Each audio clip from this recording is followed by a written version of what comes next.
Hello my dear students, आज हम इस वीडियो में पढ़ेंगे कक्षा 10वीं की पूरक पुस्तक कृतिका भाग 2 से लिए गए पाठ जॉर्ज पंचम की नाक के बारे में। यह एक व्यंग्यात्मक निबंध है और इस निबंध में सरकारी तंत्र का मजाक उड़ाया गया है। उस समय की भारतीय सरकार की मानसिकता व्यक्त की गई है। वर्षों से हम जिनके गुलाम रहे और अंग्रेज चाहे भारत छोड़कर भी चले गए हैं, लेकिन आज भी जो हमारी मानसिकता है, हमारी मेंटालिटी है, वह उनकी गुलाम बनी हुई है। हम मानसिक रूप से आज भी विदेशी कंपनियों के, विदेशी वस्तुओं के गुलाम बने हुए हैं। हम जिस इंग्लैंड के गुलाम रहे, उनकी रानी के सम्मान के लिए भारत की सरकार कैसे कैसे पापड़ बेलती है या अपमानपूर्वक हरकतें करती है, इस निबंध में इसके बारे में बताया गया है। तो निबंध का सार इस प्रकार है। यह उन दिनों की बात है जब इंग्लैंड की महारानी एलिजाबेथ द्वितीय अपने पति के साथ भारत पधारने वाली थी। तो उनके भारत आगमन का जो दौरा था, उनके जो शाही दौरे की खबरें थी, वह प्रतिदिन अखबारों में छपा करती थी। जो महारानी एलिजाबेथ थी, उनके जो दर्जी थे, उनकी एक परेशानी थी कि वो ये नहीं समझ पा रहे थे कि मैं महारानी के लिए किस प्रकार की वेशभूषा तय करें, कि महारानी दौरे पर जब जाएगी वहाँ जाकर किस तरह के कपड़े पहनेगी। इस तरह की जो महारानी के आगमन की चर्चा थी, वह लंदन की अखबारों में भी हो रही थी और हिंदुस्तान में भी हो रही थी। जो महारानी एलिजाबेथ थी, उन्हें हिंदुस्तान, पाकिस्तान और नेपाल के दौरे पर आना था और वहाँ हर जगह पर अलग अलग कौन से रंग के कपड़े पहने थे, किस तरह के कपड़े पहनने थे, दर्जी की यह परेशानी बनी हुई थी। उनके आने से पहले रानी के जो सेक्रेटरी थे, वह भी सुरक्षा की दृष्टि से दौरा कर लेना चाहते थे।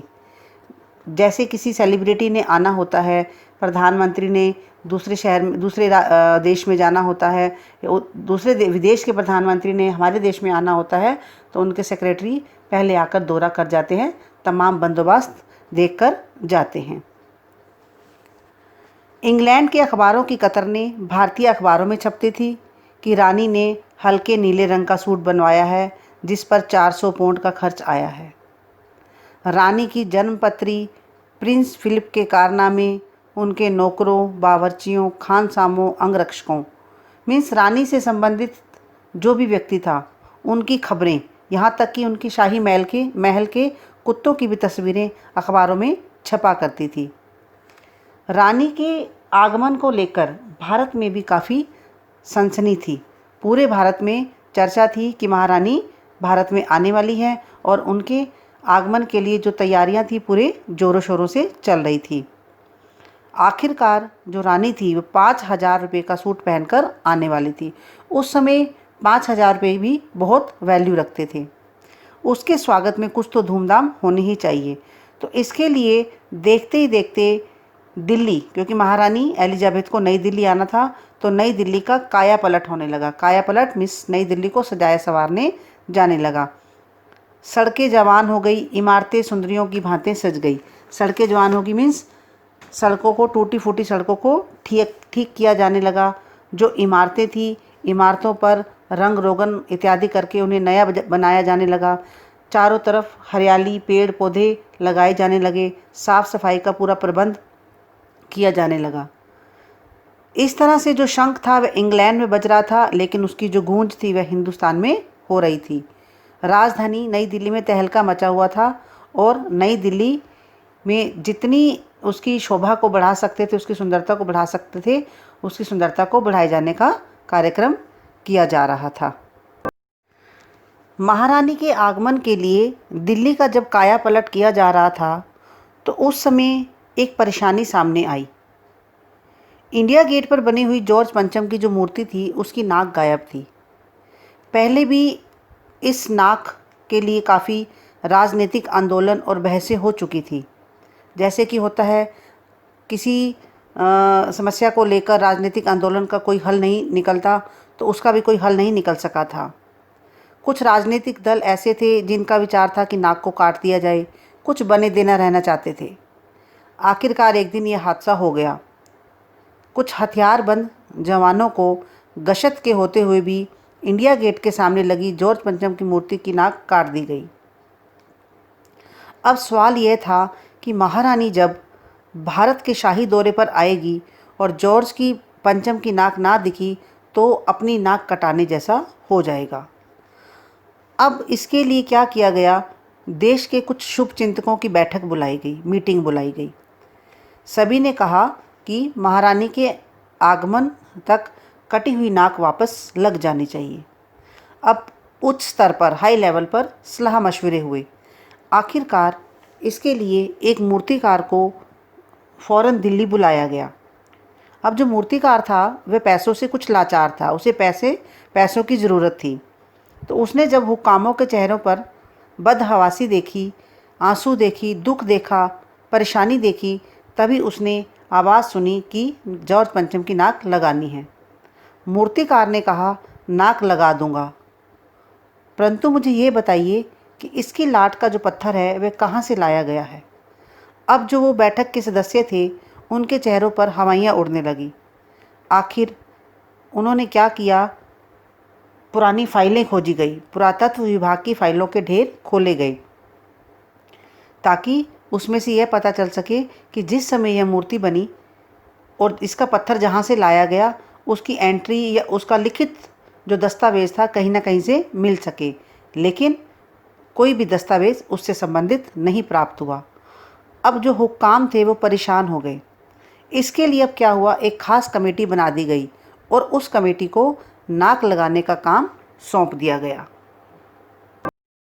जो मूर्तिकार था उसने कमेटी के सदस्यों को अपना एक सुझाव दिया कि मैं देश भर के अलग अलग पर्वतों पर जाऊंगा और इस मूर्ति के पत्थर की जो किस्म है, जो इसका मटेरियल है, उसका पता लगाऊंगा और उस पत्थर को खोजकर ले आऊँगा और पत्थर को ले आऊँगा और इसकी नाक लगा दूँगा। लेकिन जो कमेटी के सदस्य थे उन्होंने जब इसकी बात सुनी तो कुछ समय के लिए उनकी जान में जान आ गई। अब सभापति ने भाषण भी जारी कर दिया, थोड़े से गर्व में आकर, कि ऐसी क्या चीज़ है जो हिंदुस्तान में नहीं मिलती। उन्हें ये काम बड़ा आसान लग रहा था कि मूर्तिकार ये काम कर देगा। उसने साथ में ये भी बोला कि हर वस्तु हिंदुस्तान में मिलती है, ज़रूरत है तो केवल खोज करने की, तो इसके लिए मेहनत करने की ज़रूरत होती है और इसी से अगर हर व्यक्ति मेहनत करने लग जाए तो हमारा आने वाला ज़माना खुशहाल हो जाएगा। और ये भाषण अखबारों में छप गया। मूर्तिकार एक एक पहाड़ी प्रदेश और पत्थरों की खान ढूंढ आया। हर जगह वह गया लेकिन उसके वह कीमती पत्थर ना मिला। उसने आकर ये जवाब दिया कि ये जो पत्थर है ये विदेशी पत्थर है। अब सभापति जो बड़ा प्रसन्न हो रहा था कि हमारा काम बड़ा आसान हो गया, मूर्तिकार की बात सुनते ही वह तैश में आ गया, गुस्से में आ गया और कहने लगा, हम पर लानत है, हम विदेशों की सारी बातें अपना चुके हैं तो फिर यहाँ विदेशी पत्थर क्यों नहीं मिल पा रहा। मूर्तिकार चुपचाप खड़ा रहा। अब क्या हुआ कि जो मूर्तिकार था उसने अपना एक नया सुझाव दिया। उसके दिमाग में एक विचार आया। उसने कहा कि भी मैं आपको एक सुझाव दे रहा हूँ, लेकिन मेरी बात किसी भी अखबार वाले के कानों तक ना पहुँचे, और ये शर्त रखी। उसने ये सजेशन दिया, सुझाव दिया कि देश में, हमारे देश में बहुत से नेताओं की मूर्तियाँ बनी हुई हैं, उसमें से किसी न किसी की नाक काट लाते हैं और जॉर्ज पंचम की नाक पर की जगह उस नाक को लगा देते हैं जो जॉर्ज पंचम की नाक से मेल खाती हो, मैच करती हो, उसे वहाँ से ले लिया जाएगा।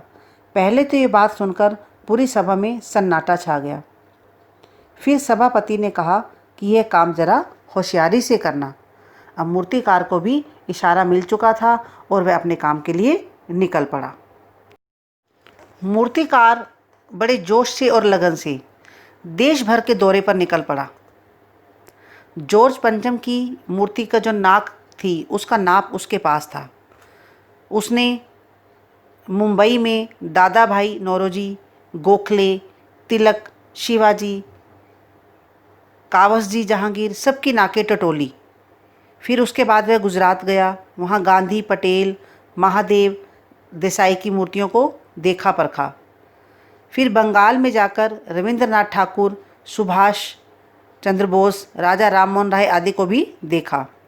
इसी प्रकार वह बिहार, उत्तर प्रदेश, मद्रास, मैसूर, केरल, पंजाब होते हुए दिल्ली वापस लौट आया और हताश और निराश होकर लौटा। और उसने आकर अपना बयान दिया कमेटी के सदस्यों को कि मैं पूरे हिंदुस्तान की परिक्रमा करके आया हूँ, चक्कर लगाकर आया हूँ, लेकिन हमारी जो महापुरुषों की मूर्तियों की जो नाक है वह जॉर्ज पंचम की नाक से बड़ी है। मतलब हमारे महापुरुष मान सम्मान की दृष्टि से बहुत बड़े हैं। मूर्तिकार ने जब ऐसा कहा तो सभा में जो सभा के सदस्य थे उनमें एक बार फिर से निराशा छा गई। डर उनके चेहरे पर नज़र आने लग गया कि अब क्या होगा, क्योंकि महारानी के भारत आने का जो समय था वह नज़दीक आता जा रहा था और ये अपने काम में सफल नहीं हो पा रहे थे। फिर सब एक दूसरे को देखने लगे और मूर्तिकार की तरफ भी आशा की दृष्टि से देखा।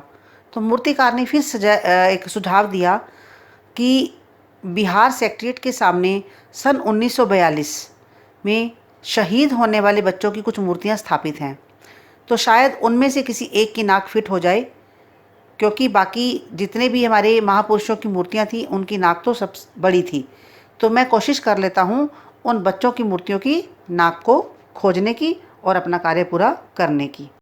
मूर्तिकार सेक्रेटेरिएट के सामने शहीद बच्चों की मूर्तियों की नाकें भी टटोल आया, लेकिन उन सब की नाक भी मूर्ति की नाक से मैच नहीं करती थी, मेल नहीं खाती थी। अब राजधानी दिल्ली में जो महारानी एलिजाबेथ के स्वागत की लगभग सारी तैयारियां पूरी हो चुकी थी। जॉर्ज पंचम की जो लाट मीन्स मूर्ति को मल कर नहलाया गया था, लेकिन उसकी नाक नहीं थी। अब जो सरकारी हुक्काम थे, जो वो सभा थी, सभा के सदस्य थे, उनमें खलबली मची हुई थी।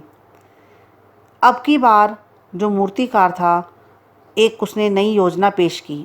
उसने कहा कि 40 करोड़ जनता में से कोई एक अगर जिंदा नाक काट कर लगा दी जाए।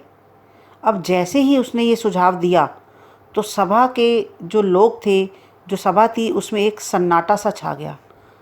घबराहट उनके चेहरों पर साफ दिखाई दे रही थी। सब अचकचा गए, परेशान हो गए। मूर्तिकार ने कहा कि नाक चुनना मेरा काम है, आप तो सिर्फ इजाज़त दीजिए।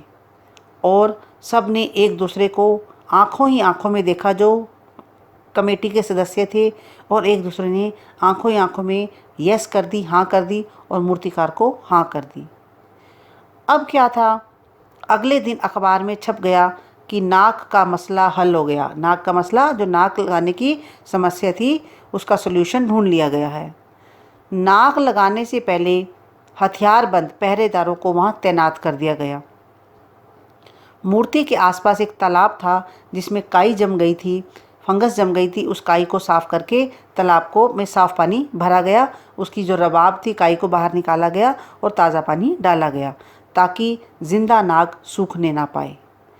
आखिरकार अंतिम दिन चुपचाप जॉर्ज पंचम की लाट में नाक लग गई और सब अखबारों में छपा कि जॉर्ज पंचम की जिंदा नाक लगाई गई है, यानी एक ऐसी नाक जो बिल्कुल भी पत्थर की नहीं लगती।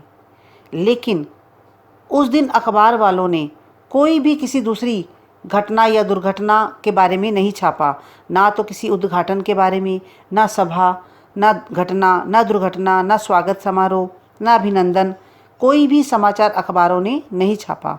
सब अखबार बिल्कुल खाली पड़े थे। केवल एक ही खबर अखबार में छपी थी कि जॉर्ज पंचम की जिंदा नाक, जॉर्ज पंचम की मूर्ति की नाक का मसला हल हो गया। पता नहीं क्यों खाली थे। नाक तो एक ही चाहिए थी और वह भी बुत के लिए, लेकिन अखबार बिल्कुल शांत थे। जॉर्ज पंचम की नाक जो ये निबंध है, यह एक भारतीय शासकों पर व्यंग्य है जिनका स्वाभिमान शून्य हो चुका है, ख़त्म हो चुका है। लेखक ने आज़ाद भारत के उन शासकों का मजाक उड़ाया है जो अपने आत्मसम्मान को, अपनी सेल्फ रिस्पेक्ट को भूल चुके हैं। वे जो बीते हुए समय में अंग्रेज़ों ने हमारा अपमान किया था और हमारे ऊपर अत्याचार किए थे, उन अत्याचारों और अपमान को भूलकर उनके सम्मान में लगे हुए हैं। उन्हें भारतीय महापुरुषों की, शहीदों की, या हमने जो इतने संघर्ष किए उनकी कोई चिंता नहीं है। चिंता तो केवल ये है कि महारानी एलिजाबेथ जब भारत आएगी उसका मान रखने की। वे भूल चुके हैं कि इसी महारानी के देश ने ही उन्हें कभी गुलाम बनाया था।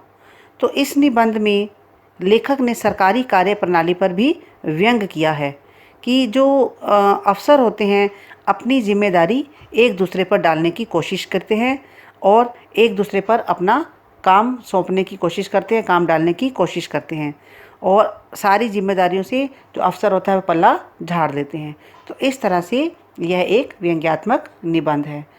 तो बच्चों, आप देखेंगे कि वाकई में ही हम अभी भी विदेशी वस्तुओं के, विदेशी संस्कृति के, जो भी तौर तरीके हैं, हम उनके गुलाम हैं।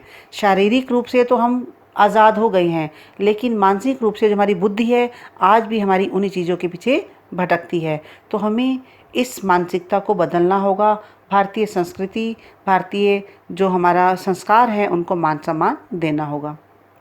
तो इस तरह से ये चैप्टर आपने सुना, आपको समझ आ गया होगा।